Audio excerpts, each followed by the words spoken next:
시청자 여러분 안녕하십니까? BTV 대구 뉴스입니다. 첫 소식입니다. 지난해 대구의 출생아 수가 9년 만에 깜짝 반등했습니다. 하지만 사망자가 더 많은 추세는 계속 이어져 2만 9천 명이 자연 감소했는데요. 세종을 제외하곤 전국적으로도 감소해 인구 절벽에 대한 걱정은 여전합니다. 김민재 기자의 보도입니다. 지난해 대구에서 태어난 출생아 수는 1,100명입니다. 1년 전보다 700명 정도 늘어나면서 출산율은 소폭 반등했습니다. 하지만 출생아 수보다 사망자 수가 더 많은 인구 자연 감소 규모는 6,700명에 이르면서 대구 지역 인구 감소 현상은 6년째 이어지고 있습니다. 지난 2019년 이후 대구의 인구 자연 감소 규모는 총 28,900여 명에 달합니다. 2023년까지도 7,000명대를 유지하다가 출생아 수 증가 등으로 올해 6,000명대로 소폭 줄었습니다. 지역별로 보면 지난해 세종만 유일하게 출생아 수가 사망자 수를 넘어 1,000명이 자연 증가했습니다. 대구, 경북 등 16개 시도 모두 자연 감소했습니다. 특히 경북은 지난해 14,000명이 줄면서 전국에서 인구 자연 감소 폭이 가장 컸습니다. 출생아 수에서 사망자 수를 뺀 자연 증가는 마이너스 12만 명으로 2020년 첫 자연 감소 후 지속적으로 자연 감소하였습니다. 인구 1000명당 자연 증가 인구를 의미하는 자연 증가율은 마이너스 2.4명으로 전년과 동일하였습니다. 세종에서는 출생아 수가 사망자 수보다 많아 1,200명 자연 증가한 반면 경북, 경남 등 16개 시도에서는 자연 감소하였습니다. 여성의 평균 출산 연령은 첫째의 경우 33.1세입니다. 이는 10년 전인 2014년과 비교했을 때 3살 정도 증가한 수치입니다. 20대의 출산율은 24.5%였습니다. BTV 뉴스 김민재입니다. 달성군 합인면에 있는 달서 중고등학교가 2027년 이전합니다. 학교 주변에서는 벌써부터 후적지 개발 방향에 대한 다양한 의견이 나오고 있는데요. 이 학교 부지를 매입한 달성군은 주민 의견을 수렴해서 개발 방향을 수립하겠다고 밝혔습니다. 천혜열 기자가 취재했습니다. 한울타리 안에 있는 달서 중학교와 달서 고등학교가 2년 뒤인 2027년 이전합니다. 17,000제곱미터가 넘는 이 부지를 어떻게 활용하느냐를 놓고 벌써부터 관심이 집중되고 있습니다. 가장 먼저 거론되는 시설은 대중목욕탕이 딸린 시니어 체육시설입니다. 특히 대중목욕탕의 경우 합인면에는 사우나 시설을 갖춘 목욕탕이 한 군데도 없어서 불편을 호소하는 사람들이 많습니다. 이 지역에는 워낙 시골이라다 보니까 목욕하는 거리가 너무 멀어가지고 관광호텔에 안 가면 다시 한번 하러 가고 그러니 합인역에는 목욕탕에서 많이 불편해. 주민 복지를 위한 시설과 함께 수익 사업이 가능한 시설로 활용하는 방안도 거론됩니다. 인구가 3,400여 명뿐인 합인 지역을 발전시키기 위해서는 학교 부지를 활용하는 수익 사업이 필요하다는 논리입니다. 키즈 카페 반하고 안 그러면 애견센터 반, 애견센터도 요새 진짜로 많이 하잖아요. 그러니까 애견센터 반 해가지고 그 운영권을 이제 뭐 합의면에 번영해 주든지. 열쇠는 달서 중고등학교 부지를 매입한 달성군이 쥐고 있습니다. 현재로서는 시니어를 위한 체육시설 부지로 활용한다는 기본 구상만 잡고 있는 상태입니다. 여러 가지 대안을 좀 검토 중에 있거든요. 그래서 아직 확정이 됐다기보다는 저희가 내부적으로 용역 진행 중이고 좀 검토 중인 상황이에요. 저희가 일단은 좀 구상하고 있는 게 있는데 그거를 저희 주민들한테 설명 한번 드리고요. 네, 그리고 좀 피드백을 받는 시간을 생각하고 있어요. 학교가 2년 뒤에 이전할 예정이기 때문에 아직 시간적인 여유는 있습니다. 그동안 달성군은 주민들의 의견을 다각적으로 수렴해 가장 최적의 후적지 개발 방안을 내놓는다는 방침입니다. BTV 뉴스 천혜열입니다. 최근 해외여행 중에 생명을 구한 한 소방관이 화제입니다. 태국 공항에서 쓰러진 외국인을 구했다고 하는데요. 평소 어디에서든 자동 심장 충격기의 위치를 눈여겨본 것이 큰 도움이 됐다고 합니다. 김효승 기자가 취재했습니다. 바닥에 쓰러진 남성 주변으로 모여든 사람들. 심장 압박과 자동 심장 충격기를 이용한 심폐소생술도 이어갑니다.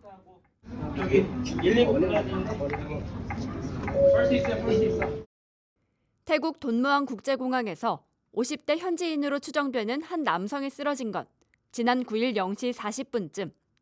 영상 속 응급처치에 나선 인물 가운데 한 명은 용인소방서 소속 은성용 소방관입니다. 어딜 가든 습관적으로 소화기나 AED 등 위치를 보게 된다는 은성용 소방관. 그는 휴가에서 돌아오던 길 맞은 위급 상황에 몸이 자연스레 반응했다며 당시를 회상했습니다. 호흡하고 맥박을 확인했는데 이게 뛰지 않아서 이게 심정지 상태인 거를 확인을 했죠. 그리고 나서 이제 그 다른 분께서 가슴 압박을 실시하시길래 저는 이제 그 공항에서 미리 받았던 AED가 생각나서 그거를 바로 가지러 갔었습니다. 은 소방관의 이야기가 주변에 알려진 건 당시 응급처치를 함께했던 의사 덕분입니다. 천안 충무병원 최일국 응급의학과 전문의가 응급처치를 함께한 소방관을 찾아 나서면서 이번 미담이 알려지게 된 겁니다. 치앙마이에서 의료봉사를 하고 돌아오다가 이런 일을 만나게 됐습니다. 환자의 생존이 그렇게 좀 담보되지 않는 그런 상황이라서 약간 막막한 기분으로 심폐소생술을 시작하게 됐고요. 누군가가 이제 그 자동 제세동기를 가지고 나타났는데 보니까 이제 한국 사람이더라고요. 당시 환자는 빠른 응급조치로 다행히 호흡을 회복했고 병원으로 옮겨진 것으로 전해집니다. 해외에서도 소중한 생명을 구한 한국의 의사와 소방관. 이들은 꼭 전문가가 아니더라도 위급한 상황 누구나 영웅이 될 수 있다며 관심을 당부했습니다. 그 근처에 응급의료 장비들이 어디에 있는지, 특히 자동 심장 충격기 또는 자동 제세동기, 이제 외국에서는 AED라고 하는데요. 어디에 있는지를 좀 살피는 그런 노력들을 좀 해주시면 좋을 것 같고요. 소방서 같은 데서 그 심폐소생술 교육을 운영을 하고 있습니다. 시민분들도 그 심폐소생술 교육을 많이 들으셔갖고 만약에 이런 위급한 상황이 닥쳤을 때 한 사람이라도 더 살릴 수 있는 그런 기회가 됐으면 좋겠습니다. BTV 뉴스 김효수입니다. 지금까지 농사에 접목된 AI는 단순히 사람의 노동력을 보조하는 역할을 담당해왔죠. 그런데 이제는 AI가 농사 전체를 도맡아 하는 시대가 머지않은 듯합니다. 최근 열린 한 경진대회에서 빅데이터를 학습한 AI가 국내 최초로 딸기 재배에 성공했습니다. 엄상현 기자가 보도합니다. 우리나라 봄철 대표 과일 딸기. 최근 K푸드의 인기에 힘입어 우리 딸기의 인기도 점차 높아지고 있습니다. 하지만 농촌의 급속한 고령화, 또 기후 위기가 계속되며 재배 현실은 녹록지 않은 게 현실. 허리를 구부리고 이제 무릎을 차체 많이 움직이니까 그게 제일로 힘들죠. 나이 먹은 사람들은 더욱 더 일을 못 오게 되죠. 유리 온실에서 딸기가 재배 중입니다. 내부엔 농사 짓는 사람은 없고 온갖 기계 장치들이 설치돼 있습니다. 사람의 노동력 없이 온전히 AI가 딸기를 키우는 경진대회. 지난해 7월 총 30개 팀이 참여해 이 가운데 4팀이 결선에 올랐고 최근까지 각자가 개발한 AI 알고리즘을 통해 원격 재배를 해왔습니다. 농업도 스마트화를 통해서 충분히 비즈니스화가 된다는 것을 인식을 하고 그것이 확산이 된다면 앞으로 농업도 대형화되는 과정 중에 스마트 기술이 충분히 들어오고. 평가는 경제성과 환경 친화성, AI 기반 제어 전략, 현장 적응성, 작황 등으로 진행됐습니다.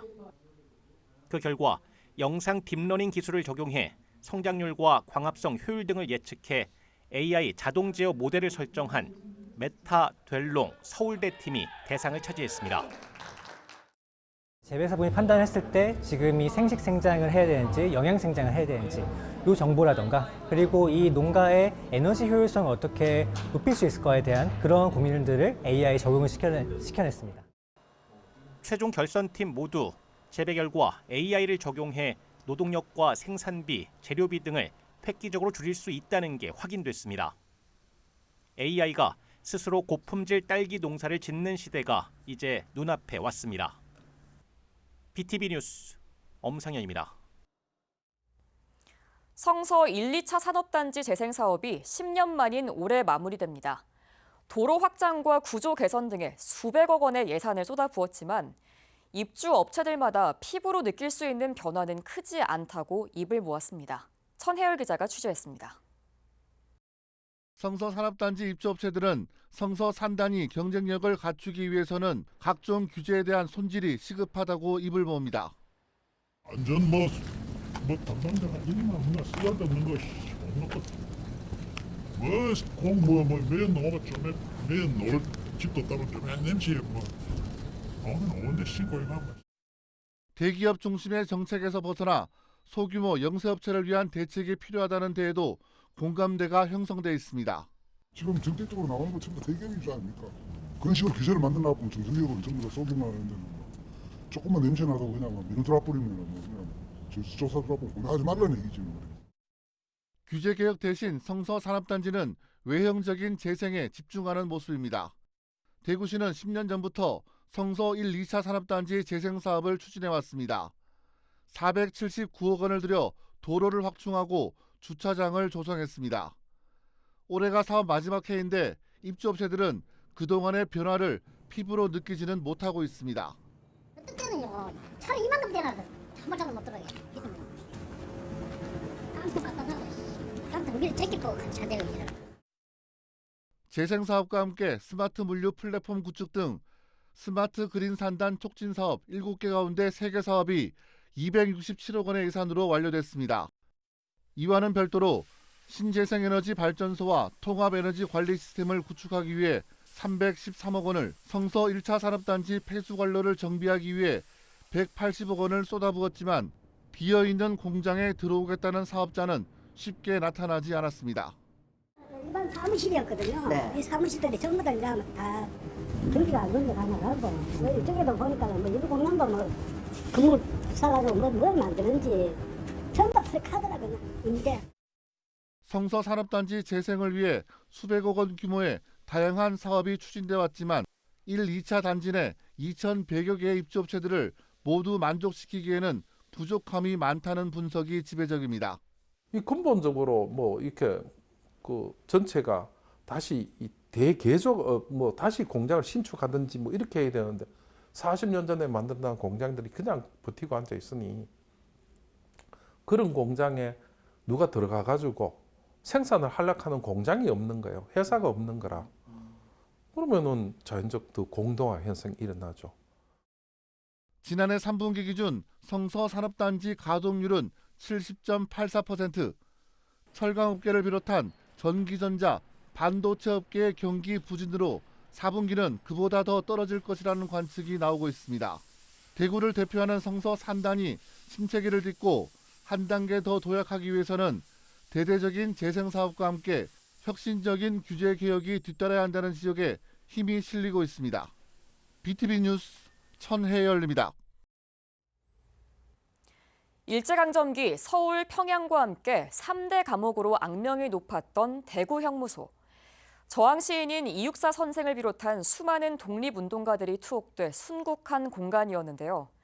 다른 곳과 달리 지금은 사라지고 없는 옛 대구 형무소 터에 순국 선열들을 기리는 역사관이 만들어졌습니다. 보도에 김민재 기자입니다. 1910년 지어진 대구 형무소는 일제강점기 시절 한강 이남에서 가장 큰 감옥이었습니다. 이곳에서 옥고를 치른 서훈 독립운동가는 지금까지 밝혀진 것만 2,386명, 이 중에서 216명이 순국했습니다. 서울 서대문 형무소에서 순국한 독립운동가보다 많습니다. 대구 형무소는 광복 후에 대구교도소로 명칭을 바꿨다가 1971년 달성군으로 이전하면서 역사 속으로 완전히 자취를 감췄습니다. 대구 형무소가 있던 원래 자리가 현재 제가 지금 서 있는 중구 삼덕동 삼덕교회 일원입니다.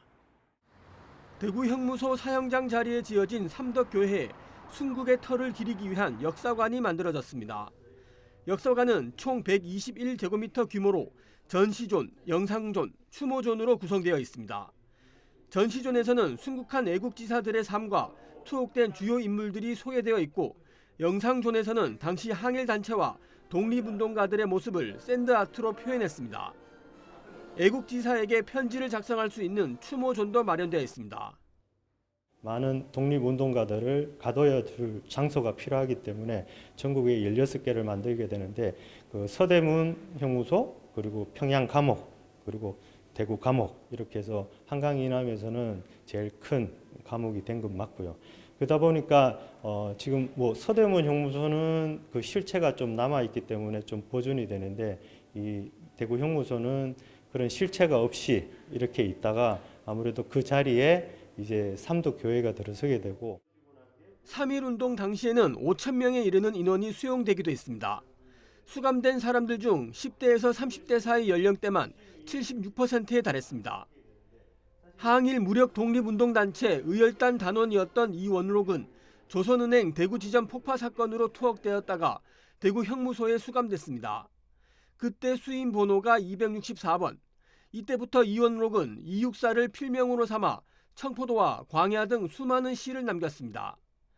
대한광복회 총사령관 박상진, 의열단을 설립한 이종암, 독립운동가 장진홍 등은 이곳에서 순국했습니다. 현재까지 연구를 통해 이곳에 순국한 애국지사가 216명으로 파악되어 있습니다. 대구 형무소 역사관은 그들의 희생과 헌신을 집중 부각해서 단순한 전시 공간을 넘어 독립운동가들이 숭고한 정신을 기리는 추모 공간, 그리고 역사 교육을 위한 학습 체험장이 될 수 있도록 조성을 하였습니다. 역사관은 일요일을 제외하고 오전 10시부터 오후 6시까지 운영되며 골목문화 해설사가 항시 상주해 해설을 지원할 예정입니다. BTV 뉴스 김민재입니다.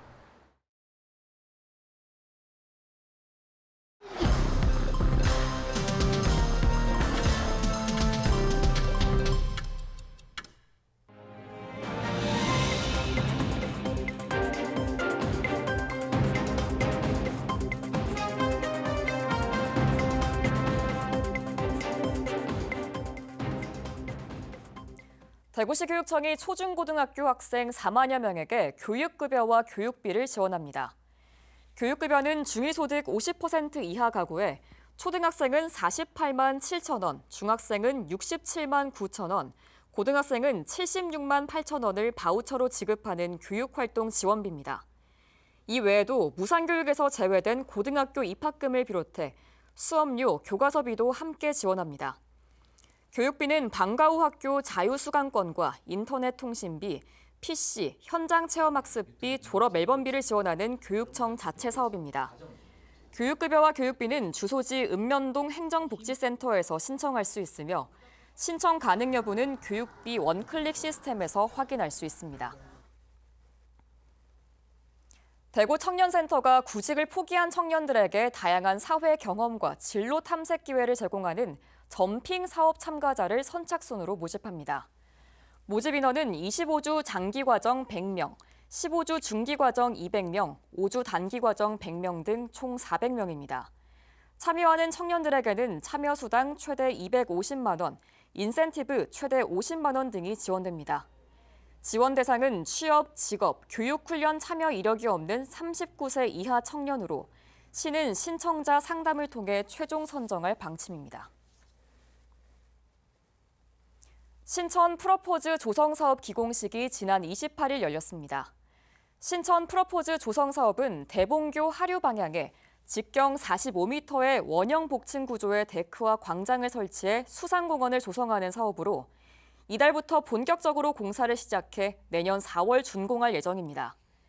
대구시는 프로포즈를 상징하는 반지를 형상화한 원형 데크에 다목적 광장, 복층 전망 데크, 야간 경관 연결로 등 다양한 시설을 배치해 대구의 새로운 랜드마크로 조성할 계획입니다. 대구상공회의소가 제조업체 187개사를 상대로 에너지 비용 상승 애로 실태를 조사한 결과 응답 기업의 82.3%가 경영에 부담이 된다고 답했습니다. 업종별로는 화학, 의료 바이오, 섬유, 자동차 부품, 기계 금속 순으로 에너지 비용 증가율이 높았습니다. 한편 산업용 전기요금은 작년 10월 평균 9.7%, 산업용 도시가스 요금은 12월 기준 전년 대비 3.1%, 유가는 3.8% 올라 기업 부담이 가중되고 있습니다. 달서구에서는 제17회 달서 국서 마라톤 대회 참가자를 모집하고 있습니다. 참가 대상은 초등학생 이상의 달서구민과 달서구대 학교에 재학 중인 학생들입니다. 참가를 원하는 분들은 달서구립도서관 홈페이지를 통해 신청 가능하며 독서를 통해 마라톤에 참가하는 특별한 경험을 제공하고자 합니다. 달성군 여성단체협의회는 최근 달성군청 국민소통관에서 회장 이취임식을 열었습니다. 신임 전경자 회장은 여성들의 사회 참여 기회를 확대하고 권익 향상을 위해 노력하겠다고 약속했습니다. 대구시는 신천 물놀이장을 봄 테마 정원으로 봄2월 1일부터 운영합니다. 정원은 봄꽃으로 가득한 튤립 정원, 야간 포토존, 빛의 정원 등으로 구성돼 다양한 볼거리를 제공합니다. 이를 통해 시민들에게 새로운 즐길거리를 제공할 계획입니다.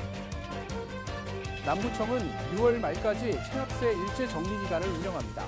특히 고액 및 상습 체납자에게는 1:1 전담 공무원을 배정해 강력한 체납 처분과 행정 제재를 추진할 예정입니다. 이번 조치로 세수 확보 및 공정한 세금 납부 문화를 정착시키겠다는 계획입니다. 이상 간추린 소식입니다. 이상으로 뉴스를 마칩니다. 저희는 시청자에게 힘이 되는 소식으로 다시 찾아뵙겠습니다.